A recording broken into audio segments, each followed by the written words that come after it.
అప్పుడు మీరు ఇచ్చిన ప్రతి హామీ నెరవేర్చే బాధ్యత మాది. ఎందుకంటే కేసీఆర్ గారికి తెలుసు, మహాత్మా గాంధీ చెప్పినట్టు పల్లెలే పట్టుకొమ్మలు అనే మాట అయితే చెప్పిండో దాన్ని బలంగా నమ్మిన నాయకుడు కేసీఆర్ గారు. అందుకే మళ్ళీ తిరిగి కేసీఆర్ ప్రభుత్వం వస్తేనే పల్లెలు మళ్ళీ పచ్చబడతాయి, పల్లెల్లో మళ్ళీ లక్ష్మీ కళ వస్తుంది. ఈ దరిద్రులు ఉన్నంతకాలం ఏం జరగదు. ఎందుకంటే వాళ్ళు ఇయ్యరు, వాళ్ళకు దోసుకునేందుకు సరిపోతలేదు. ఇప్పుడే ఆర్ఎస్ ప్రవీణ్ గారు ఒక విషయం చెప్పిండు మీకు, ఒక్కసారి ఆ విషయం కూడా నేను మీకు చెప్పాలా. హైదరాబాద్ చుట్టూ ఇలా భూములు బంగారం అయినాయి. ఒక్కొక్క ఎకరం ఇలా 150 కోట్లు 100 కోట్లు ఆ స్థాయిలో ఇలా భూముల ధరలు పెరిగిపోయినాయి. అందుకే ఆ భూముల మీద కన్ను పడ్డది రేవంత్ రెడ్డి. కన్నువడి, ఎందుకంటే ఆయన ఇదివరకు రియల్ ఎస్టేట్ దందా చేస్తాడు కాబట్టి కన్నువడి ఎట్లనన్నా ప్రభుత్వ భూములు కొల్లగొట్టాలా, మనోళ్ళకి ఇచ్చుకోవాలని చెప్పి ఆయన ఆలోచన చేసి 9300 ఎకరాలు, నేను చెప్పినట్టు 100 కోట్లు వేసుకుంటే ఎకరం 9 లక్షల కోట్లు, పోనీ 50 కోట్లు వేసుకున్న ఎకరానికి దగ్గర 5 లక్షల కోట్ల విలువైన భూములు ఏం చేసిండు ఎరికిన వాటిని. గతంలో మన ఉన్న ప్రభుత్వాలు 1956 నుంచి ఇప్పటిదాకా 2023 దాకా ప్రభుత్వాలు పరిశ్రమలకు భూములు ఇస్తాయి. ఎందుకు ఇస్తాయి పరిశ్రమలకు? ఇగో ఈ శ్రీనివాస్ గౌడ్ గారు మహబూబ్ నగర్ లో ఒక పరిశ్రమ ఆయన పట్టుకరమ్మంటే నేను పట్టుకొచ్చిన అమరరాజా అనే పరిశ్రమ 400 ఎకరాలు ఇచ్చిన ఇస్తాయి. భూములు ఇస్తాం, అది కూడా ఎంతకి ఇస్తాం? బయట మార్కెట్ల నిజానికి ధర ₹1 కోటి ఉంటే ఎకరం వాళ్లకు 20 లక్షలకు 25 లక్షలకే ఇస్తాం. ఎందుకు ఇస్తాము?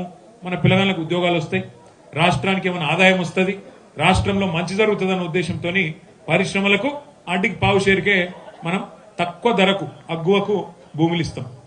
అట్లా ఇచ్చిన భూములంట ఇప్పుడు రేవంత్ రెడ్డి గారు ఏం చేస్తున్నాడు ఎరికేనా?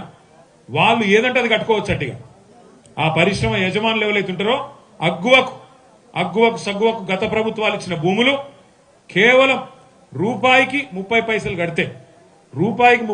కడితే వాళ్ళు అక్కడ అపార్ట్మెంట్లు కట్టుకోవచ్చట, మాల్స్ కట్టుకోవచ్చట, ఏదన్నా కట్టుకోవచ్చట. అసలు ఇచ్చిందెందుకు భూములు?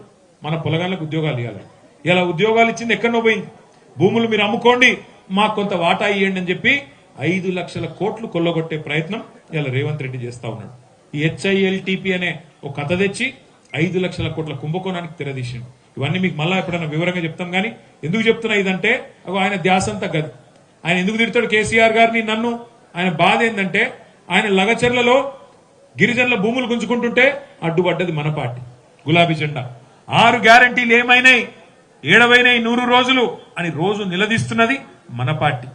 5 లక్షల కోట్లు కొల్లగొడదామంటే అడ్డుకున్నది మన పార్టీ. అందుకే ఆయన కోపం. బీజేపీ ఓడేమో మంచిగా చీకటి దొంగ ఇద్దరు ఒకటైనట్టు ఇద్దరు కలిసిపోయారు మంచిగా బీజేపీ కాంగ్రెస్. వాళ్ళు ఏం మాట్లాడరు. రేవంత్ రెడ్డి ఎంత దోపిడీ చేసినా, ఎన్ని కుంభకోణాలు చేసినా బీజేపీ వాళ్ళు మాత్రం మాట్లాడకుండా ఇద్దరు అలైబలై చేసుకుని కలిసిమెలిసి ఉన్నారు కాబట్టి బీజేపీ వాళ్ళని తిట్టాడు, కేవలం మనను మాత్రమే తిడతాడు. అందుకే నేను మిమ్మల్ని కోరేది, ఈ సర్పంచ్ ఎన్నికల్లో నిజానికి ఒకటి మాత్రం వాస్తవం, పెద్ద పెద్ద నాయకులు పట్టించుకున్న కాడ మంచి ఫలితాలు వచ్చినాయి. నాయకులు పట్టించుకున్నా పట్టించుకోకపోయినా రాష్ట్ర వ్యాప్తంగా 12,800 గ్రామాలలో గట్టిగా కేసీఆర్ గారి స్ఫూర్తితో కొట్లాడిన మన నాయకత్వం మొత్తానికి చప్పట్లతో ఒకసారి అభినందనలు చెప్తాం. మొత్తం రాష్ట్ర వ్యాప్తంగా నాయకులు పట్టించుకున్నా పట్టించుకోకపోయినా మీరే కథానాయకులైనారు, మీరే గట్టిగా కొట్లాడినారు. మా పార్టీ ఉన్నది ఎక్కడ పోయింది? రేవంత్ రెడ్డి బొంద పెడతా అంటే ఎట్లా పెడతావు బిడ్డ, బొంద పెడతావు మమ్మల్ని, మేమున్నాం, తెలంగాణ తెచ్చిన పార్టీ ఇది గులాబీ జెండా అని చెప్పి మరి కాలర్ ఎగరేసి కొట్లాడింది మీరు. రేపు ఎంపీటీసీ ఎలక్షన్లు వస్తున్నాయి, జెడ్పీటీసీ వస్తున్నాయి, జనవరి మాసంలోనే మరి లేదా ఫిబ్రవరి మొదటి వారంలో మున్సిపల్ ఎలక్షన్లు వస్తాయని చెప్పి కూడా వార్తలు వస్తున్నాయి. దయచేసి గెలిచిన సర్పంచ్లను నేను కోరుతున్నా, దగ్గరకు వచ్చి ఓడిపోయిన వాళ్ళని నేను కోరుతున్నా, ప్రతి గ్రామం నుంచి ఉండే నాయకత్వాన్ని నేను మరి జనార్దన్ రెడ్డి గారిని, మనోహర్ అన్నని కూడా కోరుతా ఉన్నా. మీరు దయచేసి ప్రతి గ్రామంలో మనకు చాకులు లాంటి నాయకులు ఎవరైతున్నారో వాళ్ళని తీసుకొచ్చి మున్సిపాలిటీకి ఇన్ఛార్జీలుగా పెట్టండి, వార్డుల వారీగా ఇన్ఛార్జీలు పెట్టండి. ఎవరైతున్నారో కూడా అదే పోరాట స్ఫూర్తి వాళ్ళు చూపెట్టిన తోవ, గ్రామాలలో మీరు చూపెట్టిన తోవ మున్సిపాలిటీలో కూడా మనకు ఉత్సాహాన్ని ఇస్తుంది. కొల్లాపూర్ గాని, మహబూబ్ నగర్ గాని, దేవరకద్ర గాని, జడ్చర్ల గాని, కల్వకుర్తి గాని, కొడంగల్ గాని అన్ని నియోజకవర్గాల్లో ఇదే రకంగా మనం ప్లాన్ చేసుకుంటే బ్రహ్మాండమైన ఫలితాలు వచ్చే అవకాశం మనకు ఉంటుంది. దయచేసి మీరు ఒక్కటే గుర్తుపెట్టుకోండి, ఇప్పటికీ బాగా ఆలస్యమైంది, ఒకటే గుర్తుపెట్టుకోండి, మనందరి లక్ష్యం ఒకటే, మళ్ళీ తిరిగి మనం కష్టపడి తెచ్చిన తెలంగాణ తిరిగి పట్టాల మీదకి రావాలి.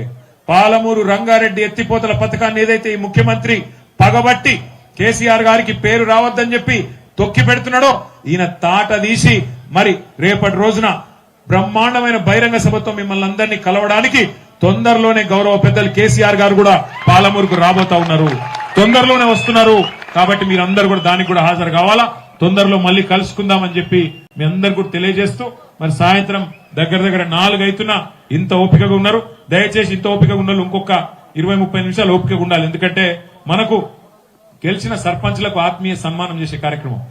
ఓన్లీ సర్పంచులు దయచేసి వాళ్ళు రావాలి తప్ప మిగతా వాళ్ళు వచ్చి ఫోటోల కోసం ఇప్పుడు ఇబ్బంది పెట్టద్దు. ఎందుకంటే అది వాళ్లకు అగౌరవం అవుతుంది. కాబట్టి మీరు అర్థం చేసుకోవాలని మళ్ళొక్కసారి కోరుతూ